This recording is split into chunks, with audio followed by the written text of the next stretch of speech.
Hi friends, welcome to hello Andhra YouTube channel. తెలంగాణలో రాజకీయం అనేది చాలా ఆసక్తికరంగా మారుతుందని చెప్పుకోవాలి. ఎందుకంటే దీనికి ప్రధాన కారణం దాదాపు 2 పర్యాయాలు ముఖ్యమంత్రిగా పనిచేసినటువంటి మాజీ ముఖ్యమంత్రి కేసీఆర్ గారు ఓటమి అనంతరం ఈరోజు తెలంగాణ బడ్జెట్ సమావేశాల నేపథ్యంలో మొట్టమొదటిసారిగా తెలంగాణ అసెంబ్లీలోకి అడుగుపెట్టడం అనేది చాలా రాజకీయ ప్రాధాన్యతను సంతరించుకుంది. అంతేకాకుండా ప్రజల్లో చాలా ఆసక్తిని రేకెత్తిస్తుంది అని చెప్పుకోవాలి. అంతేకాకుండా కేసీఆర్ గారు మరెన్నడూ ఎదుర్కొన్నటువంటి గడ్డు పరిస్థితిని ప్రస్తుత పరిస్థితుల్లో ఎదుర్కొంటున్నారని చెప్పుకోవాలి. దీనికి ప్రధాన కారణం అధికారం అనేది చేజారిపోవడం. అంతేకాకుండా తన గారాల పట్టి అయిన కవిత లిక్కర్ కుంభకోణం కేసులో జైలు జీవితం అనుభవిస్తూ ఉండడం, ఇవన్నీ కూడా కేసీఆర్ గారికి తన జీవితంలో ఎన్నడూ చూడనటువంటి విపత్కర పరిస్థితులని చేచూస్తున్నారు అని చెప్పుకోవాలి. అయితే గత 2 పర్యాయాలు ఆయన ముఖ్యమంత్రిగా పనిచేసిన సందర్భంలో అసలు అసెంబ్లీలో మీడియా పాయింట్ అనేది అవసరమే లేదు అని చెప్పినటువంటి వ్యక్తి ఈరోజు అసెంబ్లీ ప్రాంగణంలోని మీడియా పాయింట్కి వచ్చి మాట్లాడడం కూడా చాలామందిని ఆశ్చర్యానికి గురిచేసింది. అంతేకాకుండా చాలా ఆసక్తికరమైన అంశం కూడా అని చెప్పుకోవాలి.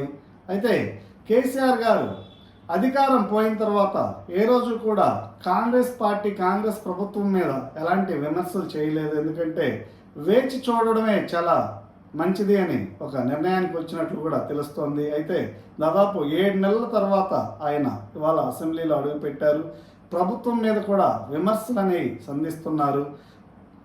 ప్రధానంగా చెప్పుకోవాలంటే ప్రభుత్వం బడ్జెట్లో రైతు బంధుకు కానీ, దళిత బంధుకు కానీ, అదేవిధంగా గొర్రెల పంపిణీ పైన కానీ, ప్రజా సంక్షేమం, హైదరాబాద్ అభివృద్ధి అనేక అంశాల మీద బడ్జెట్లో సరైన కేటాయింపులు లేవు అని చెప్పేసి ఆయన కాంగ్రెస్ ప్రభుత్వాన్ని విమర్శించడం జరిగింది. అయితే ఆయన రేవంత్ రెడ్డి గారి మీద ఎలాంటి ఘాటు వ్యాఖ్యలు అనేవి చేయలేదు. ఎందుకంటే రేవంత్ రెడ్డి గారి మీద ఇంకా ఆయన వేచి చూసే దూరంలోనే ఉన్నారని చెప్పుకోవాలి. అయితే కాంగ్రెస్ ప్రభుత్వం రేవంత్ రెడ్డి గారు ముఖ్యమంత్రి అయిన తర్వాత తెలంగాణలో కేసీఆర్ ముఖ్యమంత్రిగా ఉన్నప్పుడు ఉన్నటువంటి హడావిడి అనేది హైదరాబాద్లో కనపడలేదని చెప్పుకోవాలి. ఎందుకంటే రేవంత్ రెడ్డి గారు ముఖ్యమంత్రి అవడం, ఆ తర్వాత 6 నెలలకి ఆంధ్రప్రదేశ్లో ఎన్డీఏ ప్రభుత్వం అధికారంలోకి రావటం వలన ఆంధ్రప్రదేశ్లో కొంతమేర హడావిడి అనేది మొదలైంది. ప్రత్యేకంగా రియల్ ఎస్టేట్ వ్యాపారంలో కానీ, అంతేకాకుండా అమరావతి నగరం మీద కానీ కొంత ఆసక్తికరమైన పరిస్థితి అయితే నెలకొంది అని చెప్పుకోవాలి. అయితే ఇదే అదను అనుకున్నటువంటి కేసీఆర్ తెలంగాణ అసెంబ్లీలోకి అడుగుపెట్టారు. అంతేకాకుండా కేసీఆర్ గారు కాంగ్రెస్ పార్టీ వైఫల్యాలని ప్రజల్లోకి తీసుకువెళ్ళాలి, తద్వారానే ప్రజల్లో మళ్ళీ తాను కోల్పోయినటువంటి పరపతిని పెంపొందించుకోవాలి అనే నిర్ణయానికి వచ్చినట్లు కూడా తెలుస్తోంది.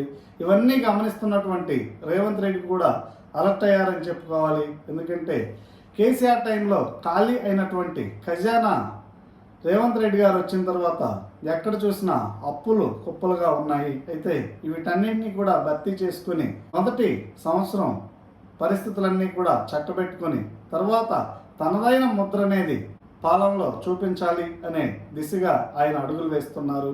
అయితే రేవంత్ రెడ్డి కేసీఆర్కి ధీటుగా వ్యూహాలు రూపొందించడంలో కూడా చాలా నేర్పరి దిట్ట అని చెప్పుకోవాలి. అయితే కేసీఆర్ గారు కూడా తక్కువే తినలేదు. ఎందుకంటే ఆయన దాదాపు ఒక 2 దశాబ్దాల పాటు ఉద్యమాన్ని నడిపి తెలంగాణని సాధించుకున్న వ్యక్తి. అయితే అలాంటి కేసీఆర్ కూడా అస్త్రశస్త్రాలతో అసెంబ్లీలో రేవంత్ రెడ్డి గారిని ఎదుర్కోవడానికి సిద్ధమయ్యారని చెప్పుకోవాలి.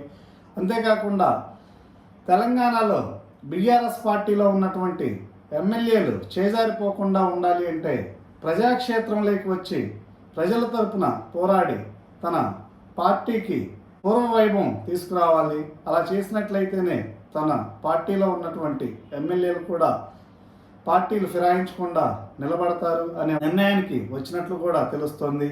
సో ఇవన్నీ కూడా గమనిస్తుంటే తెలంగాణ అసెంబ్లీలో రాబోయే రోజుల్లో బీఆర్ఎస్ కాంగ్రెస్ పార్టీ మధ్య చాలా హోరాహోరీగా ప్రతివాదనలు జరిగే అవకాశం ఉంది అని చెప్పుకోవాలి.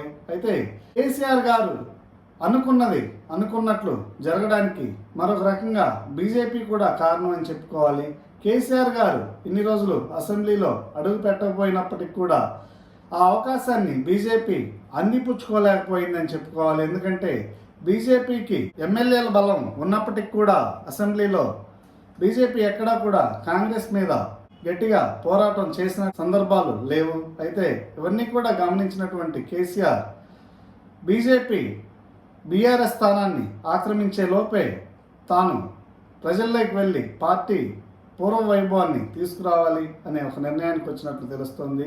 అయితే అసలు తెలంగాణలో రాబోయే రోజుల్లో రాజకీయ వాతావరణం ఎలా ఉంటుంది, ఏ విధంగా మార్పు చెందబోతుంది అనే అంశాలన్నీ కూడా గమనిద్దాం. ఈ అంశంలో మీ అభిప్రాయాలను కామెంట్స్ రూపంలో తెలియచేయండి. Thank you.